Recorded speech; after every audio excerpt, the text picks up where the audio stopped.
اچانک انسان کا دل کسی چیز پہ آ جاتا ہے، یہ انسانی فطرت ہے، تو اس پہ پکڑ نہیں ہے۔ صوفیہ کہتے ہیں کہ تمہارا دل اتنا صاف ہو کہ تمہارے دل میں یہ بات بھی نہ آئے، غنا تمہیں نصیب ہو جائے، لیکن اس کے باوجود ہم بشر ہیں، کمزور ہیں، تو کسی شخص کے پاس کوئی چیز دیکھی اور للچا گیا دل اس کی طرف، اور پھر اس کو حاصل کرنے کے لیے کوشش میں تردد میں لگ گیا۔ دل میں خیال بھی آتے ہیں، وسوسے بھی آتے ہیں، اور ایسی ایسی خواہشات جنم لیتی ہیں کہ انسان خود اپنے پہ ہنستا ہے، لیکن ایسی خواہشات جس کی اتباع میں چل پڑا، جس کی خواہش میں چل پڑا، تو یہ ہلاک کر دینے والی چیز ہے۔ آرزو کا پیدا ہو جانا، حتیٰ کہ آرزو تو آرزو رہی، وسوسے کے پیدا ہو جانے پر بھی پکڑ نہیں ہے اگر اس کی اتباع نہ کی جائے۔ صحابہ نے حضور سے عرض کیا، حضور ہمیں ایسے وسوسے آتے ہیں کہ اگر ہم بیان کر دیں تو قتل کر دیے جائیں۔ اتنا غلیظ خیال باز اوقات انسان کے دل کی تختی پہ آتا ہے، دماغ کی سکرین پہ ابھرتا ہے۔ تو فرمایا کہ تم کیا کرتے ہو؟ تو انہوں نے کہا کہ ہم اس کو جھٹکنے کی کوشش کرتے ہیں۔ جب اس طرح کا کوئی خیال آتا ہے تو بندہ اس کو جھٹکتا ہے، دور کرتا ہے،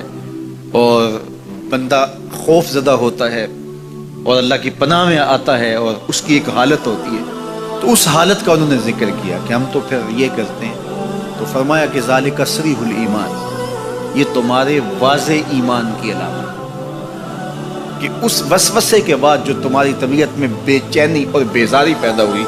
اور اس کو دھکیلنے کے لیے، اس کو خیال سے ہٹانے کے لیے، اس کو تصورات سے دور کرنے کے لیے جو تم نے کوشش کی، یہ تمہارا ایمان تھا جو کھڑا ہوا، اور تم اس سے بچنے کی کوشش کرتے ہو، تو یہ تمہارے ایمان کی علامت ہے۔ تو خالی وسوسہ اگر کتنا ہی غلیظ کیوں نہ ہو، اگر اس وسوسے کو خیال کا حصہ بنا کے اس سوچ کو لذت کا سبب نہ بنا لیا جائے، حتیٰ کہ غیر محرم کے اوپر آپ کی نظر پڑ گئی، تو فرمایا النظرۃ الاولی لک والثانیۃ علیک، جو پہلی نظر تجھے حاصل ہوئی تو وہ تیرے لیے ہے، لیکن اگر تو نے نظر کا تتبع کیا اور پھر تیری نظر نے دوبارہ پیچھا کیا تو وہ تیرے اوپر وبال بن جائے گی۔ تو خواہش کا، وسوسے کا، اور کسی ایسی چیز کا دل اور دماغ کی سکرین پہ ابھرنا اور خیال پیدا ہو جانا، یہ کوئی بات نہیں ہے۔ انسانی زندگی کے اندر کتنے ہزار خیالات جو ہے وہ انسان کے دماغ میں جو ہے وہ پیدا ہوتے ہیں، اور پیدا ہو کر کے مٹتے ہیں، پھر نئے پیدا ہوتے ہیں۔ کبھی بھی انسان کا دماغ خالی نہیں رہتا، ہر وقت سوچتا ہے۔ آپ اگر یہ طے کر لیں کہ میں کچھ نہیں سوچنا، تو یہ سوچ رہے ہوں گے کہ میں کچھ نہیں سوچنا۔ یہ کبھی ہو نہیں سکتا کہ آپ کا دماغ ہو اور اس کے اندر جو ہے وہ کوئی خیال نہ چل رہا ہو، ہزاروں لاکھوں خیالات کا ایک ہجوم گزرتا ہے۔ تو انسان کا دل، دماغ اس طرح بھاگتا ہے۔ آپ اچھے لوگوں میں رہیں گے تو خیالات پاکیزہ ہوں گے۔ دیکھیے، آپ گندگی کے ڈھیر سے گزر رہے ہوں گے تو خیالات اسی طرح کے ہوں گے نا، اور اگر پھولوں کی روش سے گزر رہے ہوں گے، صحن چمن سے گزر رہیں گے تو خیال اس طرح کے ہوں گے۔ آپ جو ہے وہ کسی بازار سے گزر رہے ہوں گے تو خیال اس طرح کے ہوں گے، اور مدینے کی گلی سے گزر رہے ہوں گے تو پھر خیال اسی طرح کے ہوں گے نا۔ اس وقت آپ کے خیالوں کی دنیا کسی اور جہاں میں آباد ہے، اس لیے کہ آپ رسول اللہ کا فرمان سن رہے ہیں، لیکن اگر